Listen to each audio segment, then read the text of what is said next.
Salut zusammen, ich bin der Bünzli und das ist Bünzli Breaking, die Show, wo wir darüber reden, was mir diese Woche komplett mein innerer Bundesrat in Ruhestand versetzt hat.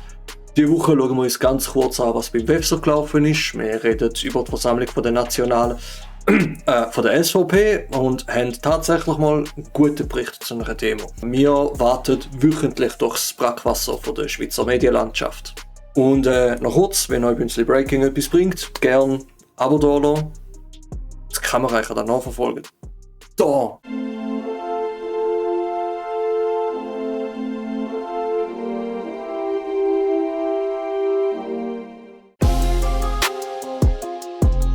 Unterm Strich verlief das WEF erstaunlich ereignislos. Einziger Ausreißer, ein amerikanischer Patient aus der Geriatrie, der kurz die Bühne verfehlte, Unsinn redete und danach unter Applaus wieder eingesammelt wurde. Der Name ist der Redaktion bekannt. Die SVP setzte an ihrer Delegiertenversammlung in Neffels am 24. Januar 2026 das Thema Bildung in den Mittelpunkt. Schwierig. In ihrem Positionspapier zur Volksschule fordert sie weitreichende Maßnahmen. Und wenn die SVP von Bildung redet, dann meint sie selten Förderung. Meistens heißt es Rückbau. Der Zürcher Nationalrat Benjamin Fischer erklärte, ab einem Anteil von 20% fremdsprachiger Kinder würde der Unterricht schwierig. Ab 30% fast unmöglich. Die SVP verlangt daher eine fixe Obergrenze und will Kinder, die die Unterrichtssprache noch nicht beherrschen, in Vorbereitungsklassen schicken. Das Positionspapier betont, dass der Anteil fremdsprachiger Kinder in Klassen zu begrenzen sei. Wer überrascht's? Das ist eine dreiste Lüge. Einführungsklasse gibt's schon lange. Neu ist da nicht die Idee, neu ist einfach der menschenverachtende SVP-Stempel drauf. Die Vorbereitungsklasse schmeckt nicht nach Förderung, sondern mehr so nach Abstellgleis. So frei nach dem Prinzip, das Kind ist das Problem und wir sorgen dafür, dass es so bleibt. Die Partei verlangt, dass Kinder vor dem ersten Schuljahr die Unterrichtssprache beherrschen müssen. Ansonsten sollen sie eine Vorschule besuchen. Auch Eltern sollen stärker in die Pflicht genommen werden. Bei fehlender Kooperation drohen Sanktionen bis hin zum Entzug der Aufenthaltsbewilligung. Und die SVP integriert auch da gerade ihre fürchten Träume von ethnischer Säuberung. Gerade die ganze Familie ausschaffen. Aufenthaltsbewilligung weg. Die Frage, die sie konsequent nicht stellen: Was passiert, wenn ein Kind den Test besteht und das andere nicht?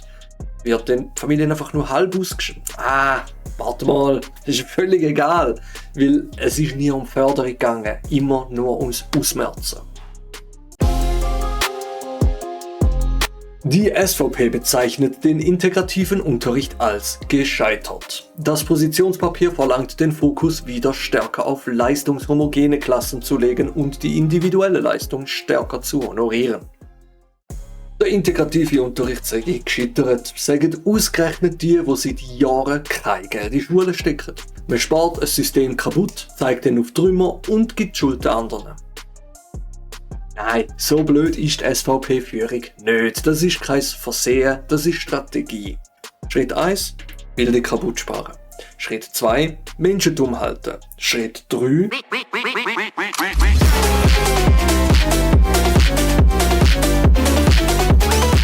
Schritt 4: Faschismus. In allen Schulen soll laut SVP ein Handyverbot gelten. Klassische Offline-Inhalte wie Hauswirtschaft, Handarbeit, Werken und Turnen sollen gestärkt werden. Das Positionspapier verlangt explizit Offline-Inhalte, Interaktion und handwerkliches Tun. Ja, Medienkompetenz ist offenbar überbewertet. Für was auch? Für die SVP ist es politisch deutlich praktischer, wenn alle so ahnungslos sind wie sie selber und auf jede KI-Bullshit und jede Panik-Story einfach reingehen. Und an dem Punkt richtet sich's auch gegen alle. Aktive Unterdrückung von Medienkompetenzbildung und eine Konditionierung zurück auf die 50er Jahre. Handarbeit und Werken ist cool, aber existiert bereits als technisch-textiles Gestalten. Vielleicht mit anderen Namen in anderen Kantonen. Wieso also eine Änderung fordern, die offensichtlich auf dem Nichtwissen von Wählern basiert? glaube, die Frage beantwortet sich von alleine. Die Partei will Frühfremdsprachen reduzieren und verlangt, dass die Primarschulen auf eine zweite Fremdsprache verzichten. Juste pour rappel, le français c'est une langue nationale, pas une langue étrangère. Mais bon, de l'autre côté du Röstigraben, presque personne ne vote UDS de toute façon. Respekt pour ça. Ja, hey, Französisch als Landessprache, Englisch als Fremdsprache. Nicht das, was die Idioten wollen, aber übereinstimmend mit ihrer eigenen Forderung. Traurig, dass die sich als Partei für Patrioten verstehen und fast ein Viertel der Bevölkerung einfach vergessen. Die SVP betont, dass Bildung Sache der Kantone ist. Der Bund soll keine zusätzlichen Kompetenzen erhalten, nationale Programme will die Partei abbauen.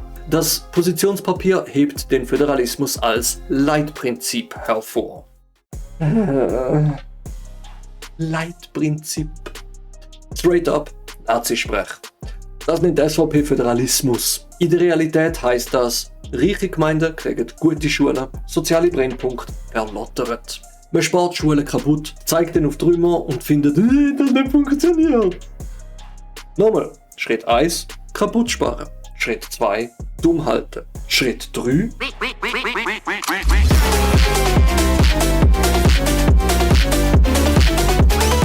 Schritt 4, Faschismus. Wissenschaftliche Belege für die geforderten Obergrenzen fehlen. Fachleute bezweifeln die Umsetzbarkeit fixer Quoten für Kinder mit Migrationshintergrund und warnen vor zusätzlicher Bürokratie und Stigmatisierung. Auch die Dachorganisation Lehrerinnen und Lehrer Schweiz warnt vor zu starken Eingriffen in die Unterrichtsgestaltung.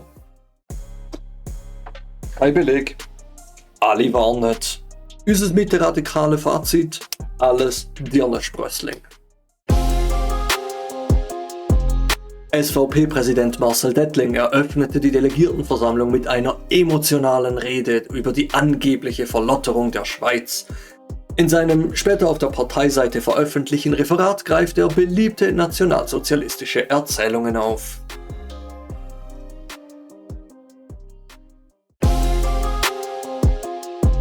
Dettling behauptet, Silvesterkrawalle in europäischen Städten würden hauptsächlich von Migrantenmobs begangen und warnt, dass auch in Luzern Polizisten verletzt wurden. Er folgert, wir verlottern. Auch die Schweiz ist am Verlottern. Dass solche Pauschalurteile die Realität verzerren und Migranten pauschal kriminalisieren, erwähnt er nicht. Altbewährt, Fremdenhass. Tatsächlich eine der einfachsten Methoden, eine Gruppe zu manipulieren. Man nehme sich ein Feindbild. Ja, das ist eigentlich schon das ganze Rezept. Der Parteipräsident skandalisiert einzelne Kriminalfälle als Rollstuhlbomber und Ahmed der Schlächter und schließt daraus, dass die Schweiz ein Hort von Islamisten sei. Er bezeichnet das Asylwesen als abschreckendes Beispiel für die Verlotterung. Also, nur zur Klarstellung. Die Begriffe sind keine Zuspitzung von uns. Das sind direkte Zitate aus dem Referat von dem übrigens SVP-Präsidenten. Zum Asylsystem selber machen wir noch ein eigenes Video, was daran wirklich schief läuft, wieso dass es schief läuft und wer davon politisch profitiert.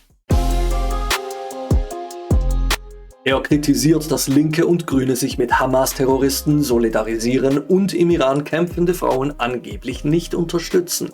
Die Berner Stadtregierung und linksgrüne Medien würden linksextreme Gewalttaten verharmlosen. Auch da wieder das gleiche Spiel, alles in einen Topf werfen. Zur Erinnerung, Gary Müller hat die Hamas ins Bundeshaus eingeladen. Und Kritik am damaligen Treffen mit den Hamas-Vertretern war berechtigt und enorm. Von allen Seiten. Oh, und nochmal etwas, was der Dettling bewusst verschwiegt. Hamas ist keine linke Organisation. Hamas ist rechtsradikal.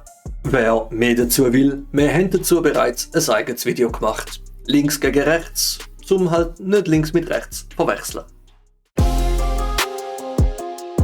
Dettling empört sich darüber, dass in manchen Schulen vor Weihnachten statt Weihnachtsliedern afrikanische Brustlieder gesungen wird. Und dass Swisscom Karten zum Lichterfest verschickte. Ja, okay, Boomer. Er warnt vor einem EU-Unterwerfungsvertrag, kritisiert die angebliche Zunahme des Bundespersonals und fordert Steuererhöhungen zu stoppen. Also, wir haben keinen Beleg für die Aussage können finden. Also, wenn wir an dieser Stelle genauso fundiert fordern, dass die SVP-Mitglieder bitte mit dem rituellen Ersäufen von Katzenbabys sollen aufhören. Diese Rhetorik malt ein düsteres Bild einer durch Migration, Islamisierung und linken Eliten bedrohten Schweiz. Derartige Pauschalisierungen erinnern an reaktionäre und autoritäre Weltbilder, in denen Minderheiten und politische Gegner als Feinde dargestellt werden. Analysen zeigen, dass komplexe gesellschaftliche Herausforderungen, Integration, Bildung, ökologische Transformationen, nicht durch simple Sündenbocklogik gelöst werden können. Das Alarmieren vor einer Verlotterung dient vor allem zur Mobilisierung der eigenen Anhängerschaft. Die ominöse linke Elite! Ob die echt gerade mit uns im Raum sind?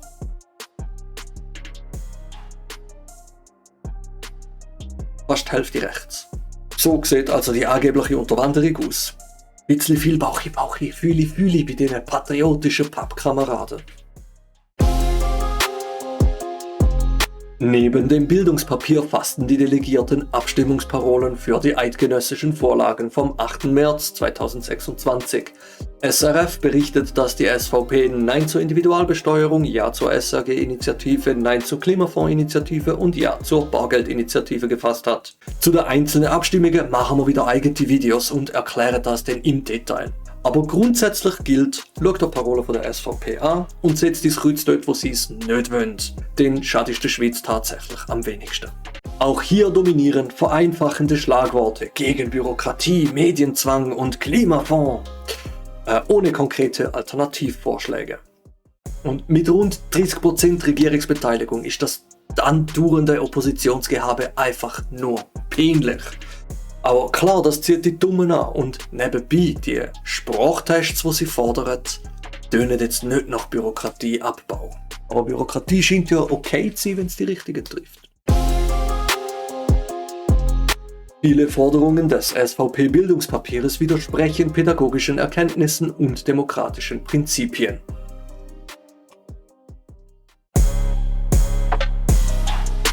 Sie schaffen Bürokratie und Stigmatisierung. Die Forschung ist klar. Heterogene Klassen fördern den Spracherwerb. Vorausgesetzt, die Lehrpersonen bekommen da die nötige Unterstützung. Also, mehr Geld in Bildung, ihr Ausgeburten von käuflicher Zuneigung. Frühkindliche Sprachförderung ist sinnvoll, aber sie gehört ins öffentliche Bildungssystem und darf kein Selektionsinstrument werden. Statt Verbot braucht es pädagogische Konzepte zum sinnvollen Umgang mit Medien. Wir wollen schließlich nicht wie die SVP-Boomer enden und auf jeden KI-Slop reingehen. Boah, Bünzli, schau dir das mal an. Ich habe ein geiles Video gefunden von dieser Was? Die ist nicht echt.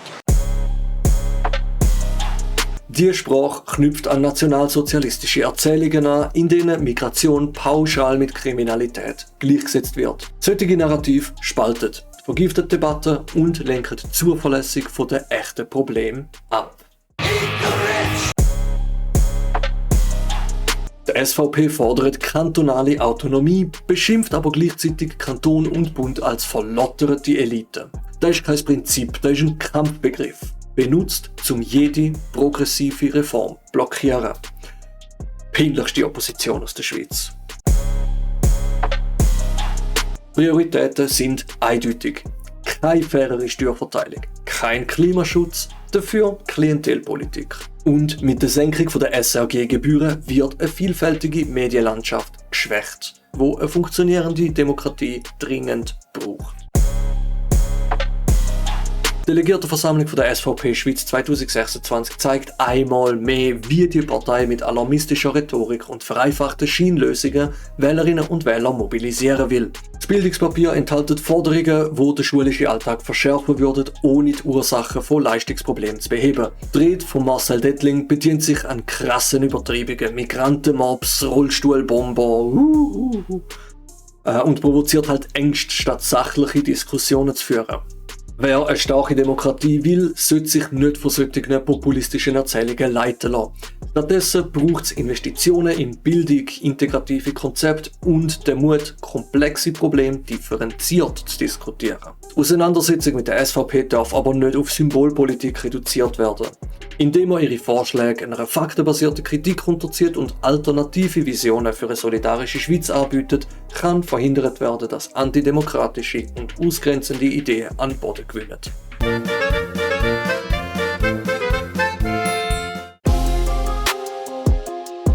Mehrere tausend Menschen versammelten sich am Samstag, dem 24. Januar 2026 auf dem Zürcher Helvetiaplatz, um gegen den Vormarsch der syrischen Übergangsregierung in die kurdischen Gebiete zu protestieren. Ab ca. 14:30 Uhr setzte sich der Demonstrationszug in Bewegung. Die Stadtpolizei Zürich erteilte vor Ort eine Spontanbewilligung und legte die Route fest, die vom Helvetiaplatz über die Stauffacher Straße via Sihlporte zur Bahnhofsstraße und zur Bärengasse führte. Danach zog der Zug via Talacker und Sihlporte zurück zum Helvetiaplatz. Gegen 18 Uhr löste sich die Demo auf. Ja, so wie so unspektakulär. Laut den Organisatoren nahmen etwa 25.000 Personen an der Kundgebung teil. Die Stadtpolizei schätzte die Zahl deutlich tiefer mit 4.000 bis 5.000 Teilnehmerinnen und Teilnehmern. Ein Muster. In unserem Video zu der Palästina-Demo in Bern zeigen wir das Muster noch genauer und der Bünzli Damus hat wieder mal recht gehabt. Die Polizei korrigiert dort ihre Zahlen später von rund 2.000 auf etwa 8.000. Die Last auf meine Schultern, dass ich einfach immer mal recht habe. Während des Umzugs wurden Böller und Feuerwerk gezündet. Es kam zu vereinzelten Sprayereien und Verkehrseinschränkungen. Ansonsten blieb der Protest friedlich. Nach dem offiziellen Ende wurde an der Molkenstraße ein Mann gemeldet, der mit einer Pistole auf Demonstrierende zielte. Ordner überwältigten ihn und die Polizei nahm den Mann fest. Verletzt wurde niemand.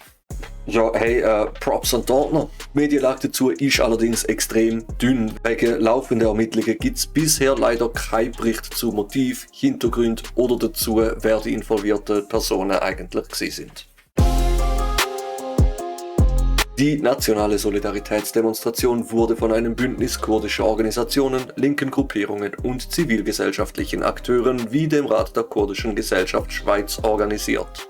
Schweizer PolitikerInnen unterstützen den Protest, unter anderem die Zürcher Nationalräte Fabian Molina von der SP und Balthasar Glättli von den Grünen nahmen teil und forderten in Reden ein stärkeres Engagement der Schweiz.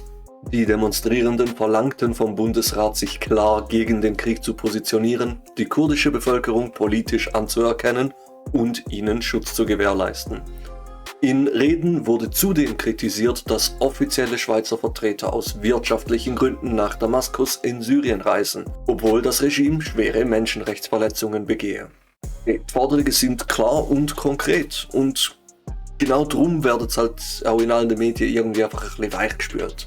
Statt klar zu benennen, dass da vom Bundesrat verlangt wird, Menschenrechte über Wirtschaftsinteressen zu stellen, wird relativiert, paraphrasiert und entschärft. Es ist kein Informationsdefizit, es ist halt wirklich ein Integritätsproblem in der Schweizer Medienlandschaft.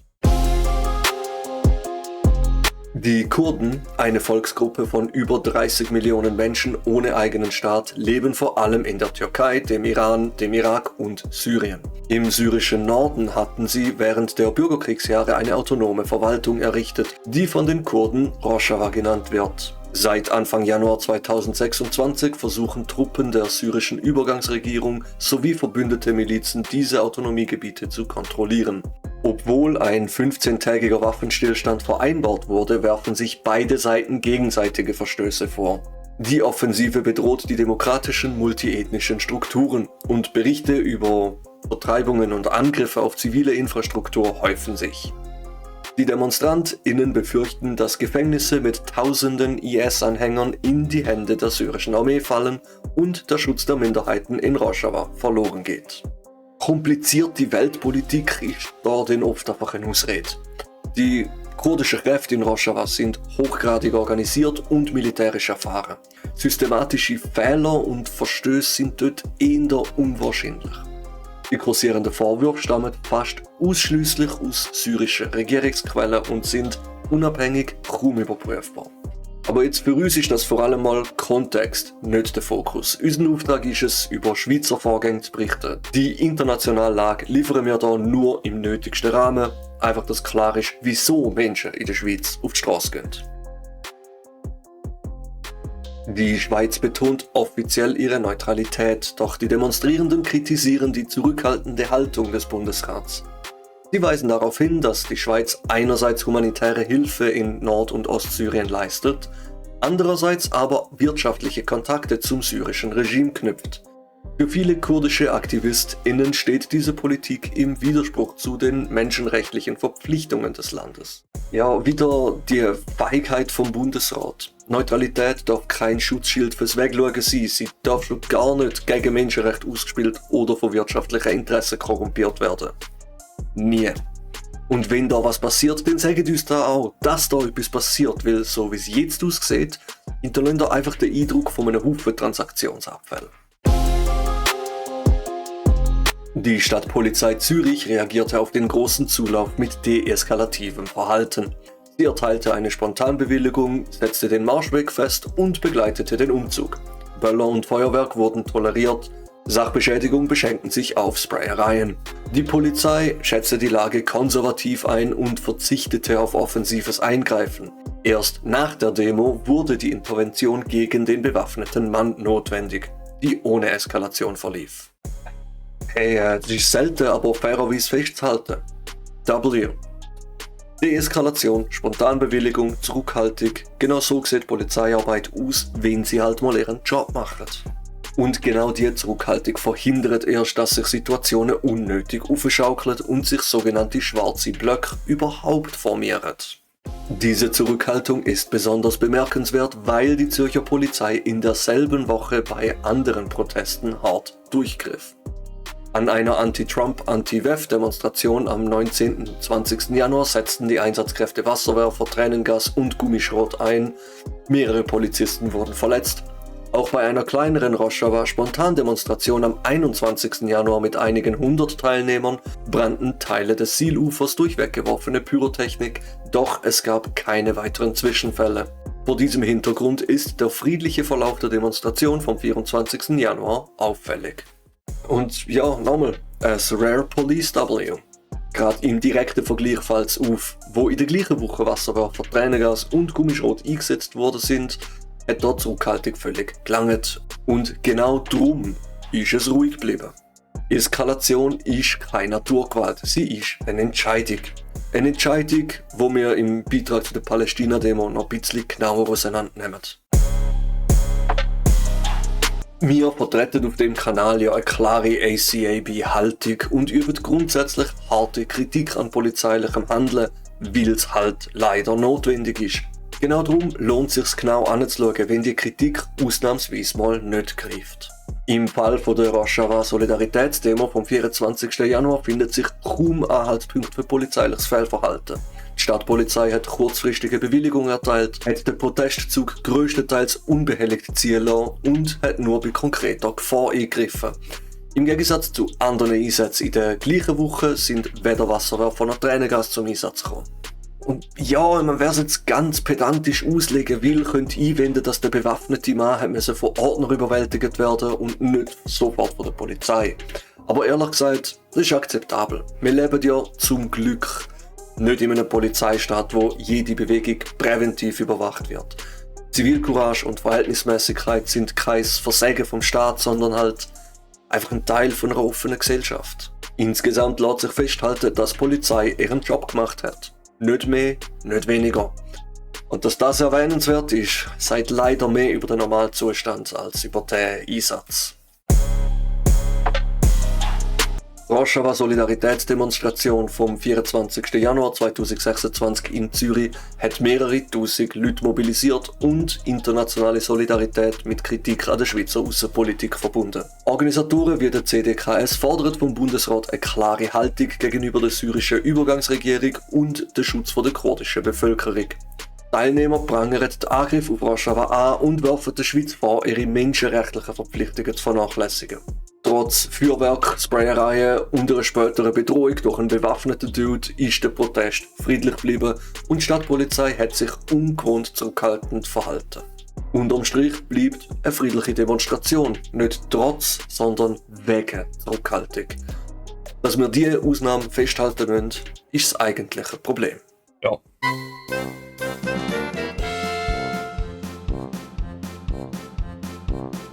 Ich muss neu aufhängen ins Auto bauen.